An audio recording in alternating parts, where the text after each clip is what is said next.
Fala galera, sejam muito bem-vindos a mais um Clube da Bilheteria. Como de costume eu vou trazer os resultados do final de semana, principalmente do filme Morbius, né, que acabou de estrear, e vou continuar analisando os números do filme do Batman. Então, vamos lá!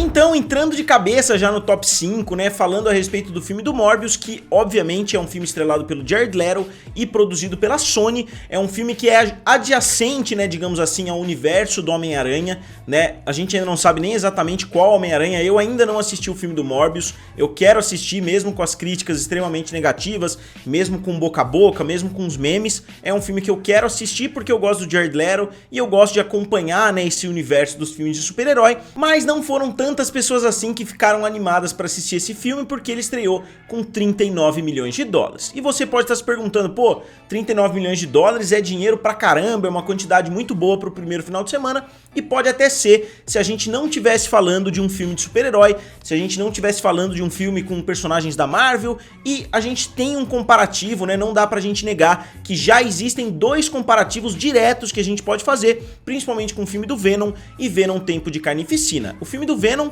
abriu com 80 milhões de dólares e teve um orçamento na casa dos 100 milhões, enquanto o Tempo de Carnificina abriu com 90 milhões de dólares, isso porque estava num momento muito pior, né, da pandemia, tinha algumas restrições acontecendo ainda, e o filme abriu com 90 milhões de dólares. Então o filme do Morbius, que seria o filme seguinte, né, digamos assim, nessa franquia de vilões do Homem-Aranha ou de antagonistas, né, é o filme seguinte, e o filme abriu com menos da metade do seu antecessor. Então 39 milhões contra 80 do primeiro Venom e 90 do segundo, com certeza é um resultado muito fraco. Eu tinha visto algum tempo atrás, né, análises falando de 60 milhões, 55, 70, né, mas eu vi pessoas também falando na casa dos 40, 45, porque o marketing realmente estava muito fraco, o boca a boca estava quase nulo. Eu sempre mando, né, essas novidades para as pessoas, para saber, né, como as pessoas estão se sentindo. Eu não vi hype praticamente de ninguém, né, falando a respeito do Morbius. Alguns amigos meus não estavam nem sabendo o que era. Então, com certeza, 39 milhões pode não ser uma performance ridiculamente baixa, né? Outros filmes tiveram performances piores, mas com certeza não é um sucesso absurdo. Só que vale a gente lembrar, né, que a Sony foi esperta, né? Eles provavelmente já previam que esse filme não ia ter o mesmo sucesso do Venom, então eles gastaram menos com o filme, né? O orçamento reportado desse filme é na casa dos 70 a 80 milhões de dólares, enquanto, como eu falei, né, o Venom Tempo de Carnificina custou 110 milhões e o seu antecessor custou na casa dos 100 milhões. Então foi um filme bem mais barato e que pode se pagar, né, nas próximas semanas, dependendo de como se segurar nas bilheterias.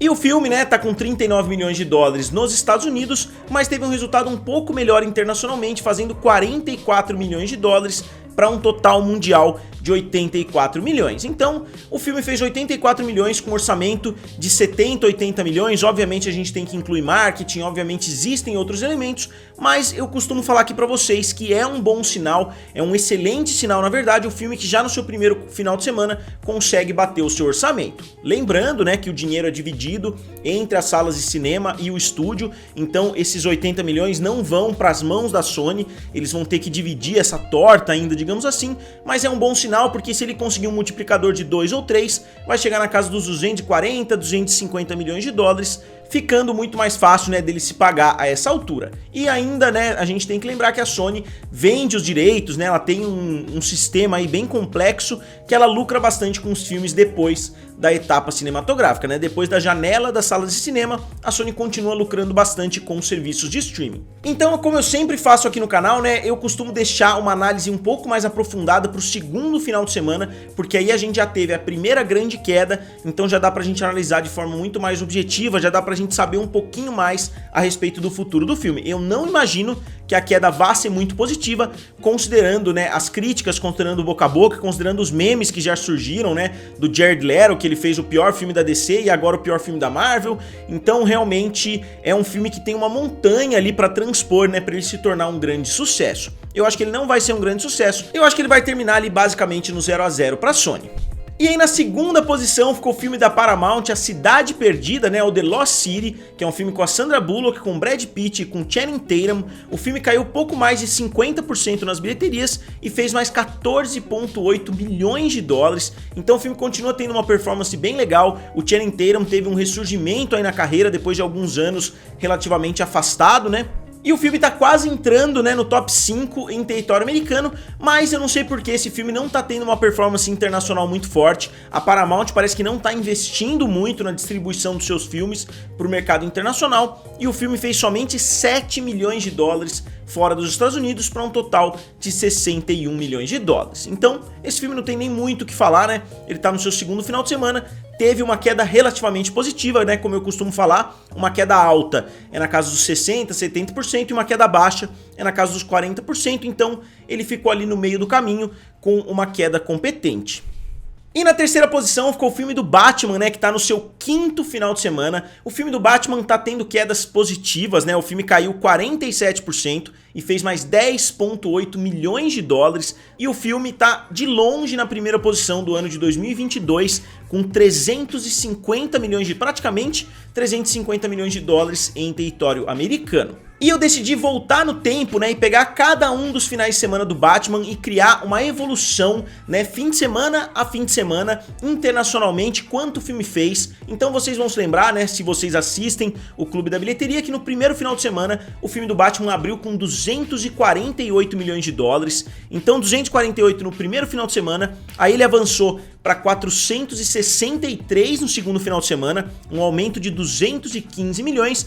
Vale a gente lembrar que não são 215 milhões somente no segundo final de semana, né? A gente está incluindo toda a semana, segunda, terça, quarta, quinta, sexta, sábado e domingo. Então, no período de uma semana, o filme fez 215 milhões, depois caiu para 135 milhões, o filme foi de 463 para 598, foi mais um salto surpreendente. Depois de 598 para 672, então essa já foi uma queda mais acentuada, né? Caiu quase metade para 74 milhões. E finalmente, de 74 milhões, agora a gente vê a maior queda do filme do Batman internacionalmente. O filme caiu para 32 milhões. Aqui, na verdade, eu coloquei errado, né? Não são 32, são 38. Mas eu não vou refazer todos os gráficos aqui. Eu vou manter os 32, só que vocês saibam, né, que é 38. Então foi de 672 para 710 milhões. Então 38 caiu um pouco menos.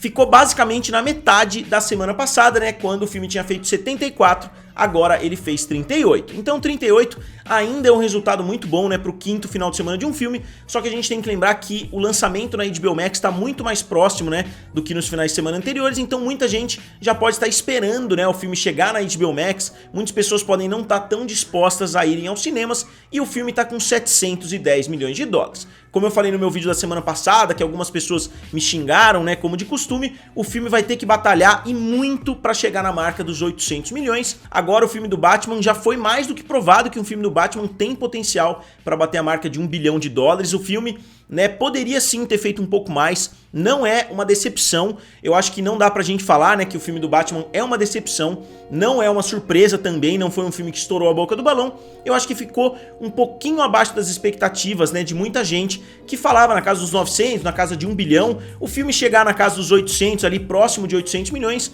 tá longe de ser um fracasso. Não é o caso da Liga da Justiça ou o caso de Batman vs Superman, que tinha um hype muito maior. Eu concordo plenamente com vocês, esse filme não era um grande evento, né, é o primeiro filme de uma trilogia do Batman, então eu concordo, né, não dá pra gente falar que era um grande evento, mas filmes como Aquaman, filme como Coringa também não eram grandes eventos, mas conseguiram atingir essa marca de 1 bilhão, assim como outros filmes aí a gente já viu atingindo a mesma marca. Então, como eu disse, nenhum filme é obrigado a atingir a marca de 1 bilhão, mas eu acho que estava dentro das expectativas das pessoas que esse filme conseguisse, ainda mais quando foi anunciado que teria uma estreia chinesa. Existem muitos fatores, obviamente tem a situação na Rússia, a situação na China, não dá pra gente colocar na ponta do lápis, né, quanto o filme perdeu com tudo isso. Eu acho que ele estaria na casa dos 750, 780 milhões até, se nenhuma dessas situações estivesse acontecendo, mas é muito difícil de adivinhar isso. E na quarta posição ficou o filme Uncharted. O filme caiu somente 27%, o filme tá tendo pernas muito boas,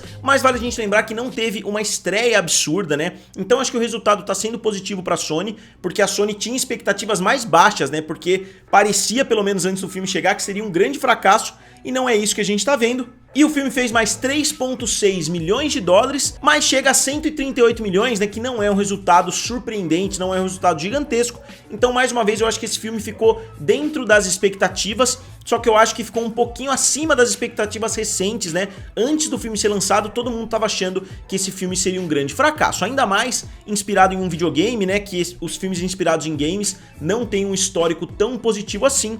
Então eu acho que tá sendo uma pequena surpresa pra Sony, que não vai dar muito dinheiro, mas que eu acho que tá animando o estúdio pra continuar essa franquia. E o último, né, colocado, geralmente tem uns 3 ou 4 sites que eu confiro, e um site tava dando um resultado, outro site tava dando outro, então eu vou citar os dois resultados. Um dos sites estava dando o Homem-Aranha Sem Volta Pra Casa, como se ele tivesse retomado a quinta posição, com uma bilheteria de 1,9 milhão de dólares, né, nesse último final de semana, mas eu não sei, né, se esse é o dado correto, porque outro site tá dando outra informação, né, falando que na quinta posição tá o Jujutsu Kaisen Zero, né, o filme. Então eu não sei qual dos dois. Geralmente esses filmes japoneses, geralmente filmes estrangeiros dentro dos Estados Unidos, eles não costumam saber exatamente o resultado no mesmo dia, talvez por causa de informações entre os estúdios, talvez porque eles demorem para reportar os números. Então eu realmente não sei qual é o correto, mas eu tô citando os dois aqui pra vocês no vídeo. Então agora, pra fechar o vídeo, né, o top 5 desse ano de 2022, disparado na liderança, o filme do Batman com quase 350 milhões de dólares, que é um resultado muito bom, né? Eu acho que o filme tem chances de chegar na casa dos 390 ou até 400 milhões de dólares nos Estados Unidos, que não é tão comum assim, né? 400 milhões é uma marca muito boa por lá. Depois a gente tem Uncharted, com 138 milhões, então a distância do filme do Batman pro segundo colocado é gigantesca. E continuando, a gente tem Pânico com 81,5, Dog com 60 milhões e Jackass pra Sempre com 58 milhões. E no top 5 mundial, o Batman também continua na liderança com 710 milhões de dólares. Depois Watergate Bridge com 635 milhões. Depois Too Cool to Kill com 411 milhões. Uncharted com 363 milhões e finalmente Niceville com 215 milhões. Então, 3 filmes chineses ainda estão dominando o top 5, né, internacional, mas eu acho que logo logo outros filmes americanos vão chegar nessa lista. Então, como sempre, pessoal, eu gostaria de saber de vocês o que vocês acharam do resultado do Morbius, o que vocês acham da continuidade aí do resultado do Batman. Digam aqui nos comentários, curtam o vídeo e se inscrevam no canal. Valeu! E nos vemos em breve.